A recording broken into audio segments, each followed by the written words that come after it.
There's a college graduate over here, a librarian over here. I'm the only freakazoid.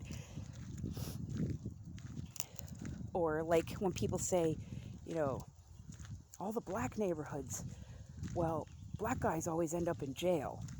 Well, that's partially true because, you know, there's conspiracies to make that happen. But every race has their good and their bad eggs. And I try to be one of the good ones. I always say a giver in a world of takers. And you can only give so much. There is a limit to how much you can give. And then most of my life I spent giving to everyone else, making sure everyone else was okay, and putting everybody before myself, that when it got back to me, I had nothing left for myself.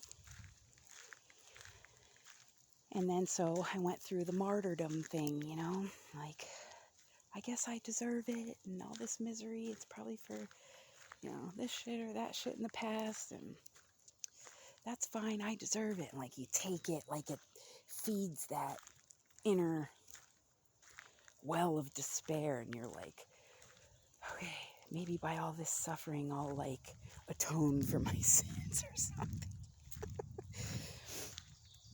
Anyways, so I got a Saturn transit coming up here. And I'm going to be learning some different mantras and rituals, and there are remedies you can do based on your planetary alignments, especially with what they call malefic planets. There's benefic ones, like Jupiter is considered benefic, provides gifts and rewards, whereas Saturn is like the lesson teacher, planet of restriction. Some call him Satan, and the karma dealer. So, you know, people think like they blame God when things go wrong in their life. But if you're a shitty person and you give out badness instead of goodness, what do you think you're going to get back? That's not God's fault. That's not Saturn's fault. That's an individual's fault to be responsible for and accountable for.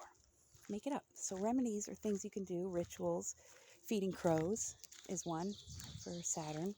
Walking barefoot on Saturdays. Feeding the hungry. Doing charity work.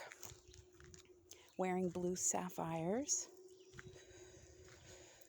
Black and blue clothes. And they're all things that can help take away the karma. And let's say instead of the 10 lashings that you'd get from the master, you only get one. Or none. Sometimes you get rewarded. And that's what I'm kind of hoping for. I kind of have a feeling, just based on a bunch of different things. I'm 44. My soul path, life path number is 8. My numerology number is 7, so that's a divine number.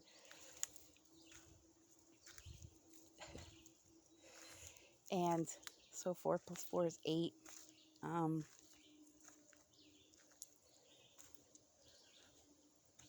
Next year is going to be rough for everybody in this world.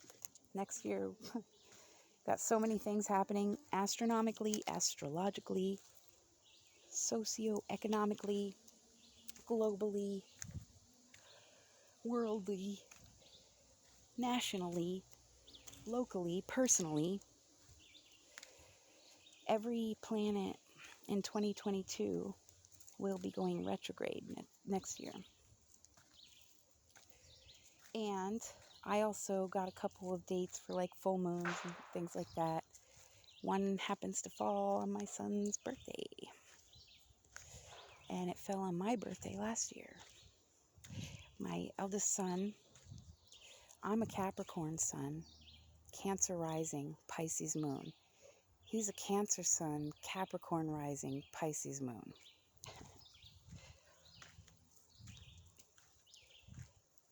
And I can just see these, and my son being born on the 13th. If you're born on the 13th, that's usually a karmic number where you take on the family's ancestral karma.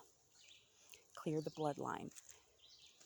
Well, I guess you could say Mama came through and gave her number one son an early birthday gift. Because I took it so he wouldn't have to.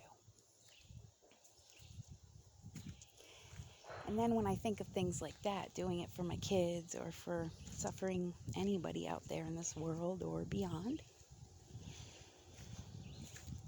just to know that I lessened somebody else's suffering, even if I doubled my own, was so worth it. I'd do it again in a heartbeat. Now that's what you call a glutton for punishment. Used to be, not so much anymore. All right, guys, I'm back at the house, and my puppy is sunbathing. I'm gonna get my kisses. I kiss dogs, yes. I've kissed many. Pun intended. Love you guys. Peace.